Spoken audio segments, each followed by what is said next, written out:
Comme promis par le président de la transition, le ministère de la Défense nationale fait peau neuve. De nombreux projets de textes législatifs et réglementaires des forces de défense et de sécurité ont été modifiés ou ajoutés. C'est le cas de la loi numéro 4/98 du 20 février 1998 portant organisation générale de la défense nationale et la sécurité publique.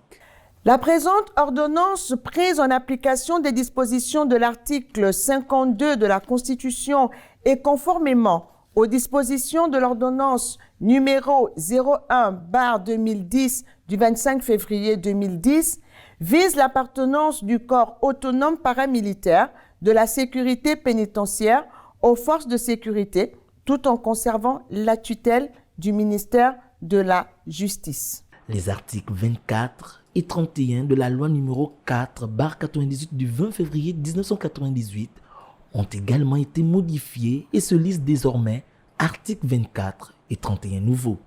Article 24 nouveau. Les forces de sécurité sont composées des forces de police nationale et du corps paramilitaire de la sécurité pénitentiaire. Article 31 nouveau. Les administrations spécialisées, principalement celles des douanes et des eaux et forêts, concourent également à la défense de la nation selon leurs domaines et leurs compétences respectives. Le projet de loi du 25 février 2010 portant statut particulier des militaires a été aussi modifié et complété. Le présent projet d'ordonnance a pour objet, d'une part, de modifier les dispositions de l'article 40 de l'ordonnance suscitée relative des militaires et d'autre part, de procéder à l'ajout d'un chapitre concernant l'honorariat.